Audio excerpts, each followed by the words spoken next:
screams of the aroused Oziewe Tawatas, the men of war, the Dakota and Northern Cheyenne fighting warriors. And down in the rough circle of the wagons, where the smell of animals was strong and the faces of people were pinched tight with tension, drawn like the warhead of an Indian drum, Kit Butler swung off his horse and gazed from level blue eyes at the turmoil of men walking, women cooking the morning meal, and children, in a fecundity of hushed irresolution, wandering everywhere. 160 people. 77 were men. His lean body stood beside the tired horse. A small boy came and took the reins and led the animal away.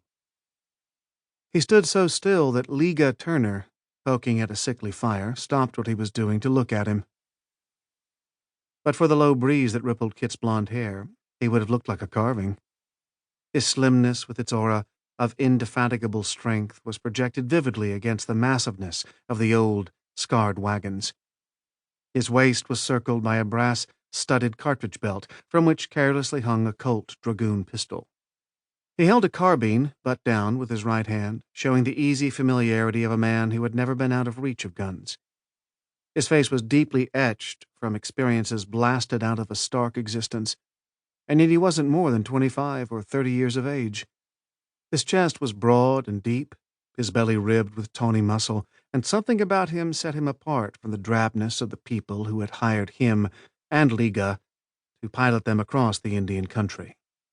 Something wild and savage and brutal, like the land, and hushed and inward, too.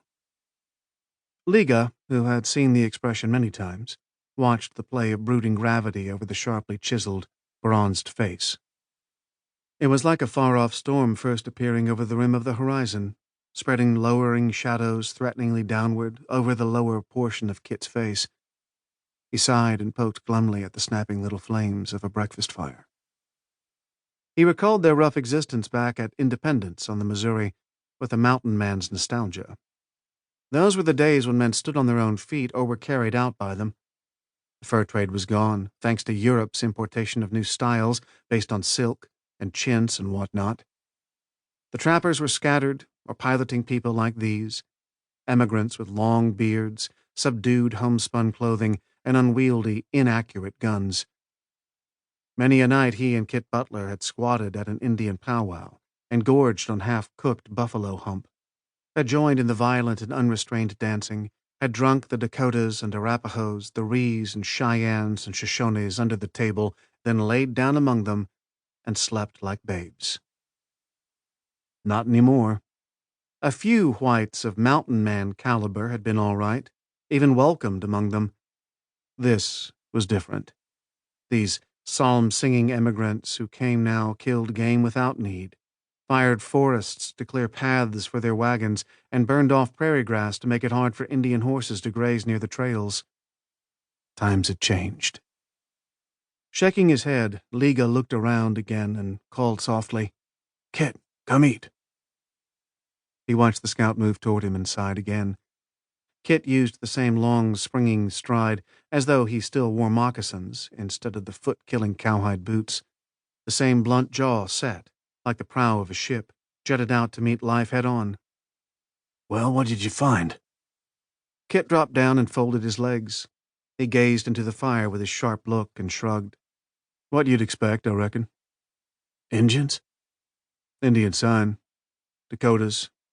They've been trailing us for a couple of days." "How many of the devils?" "Enough," Kit said, succinctly. "We're pretty deep into their country now." Lige hung a limp piece of red meat between two forked sticks and held the morsel over the fire, turning it from time to time with a solemn watchfulness. "Northern Cheyennes with them?" "Doesn't look like it. Looks to me like just Dakotas. But a big band of them. Maybe 100. Lige swore softly and turned the meat. The smell rose and swirled around them when the breeze came warmly. "We're in for a skittle, then, I'd say. Do these Wasitchus know it?" Kit shook his head. "Nah, what the hell. They send out 5 or 6 men and ride all over the tracks. They sit on their horses, shading their cussed eyes and looking out over the country. It's funny." "It would be," Lige agreed, "if it wasn't so danged pathetic.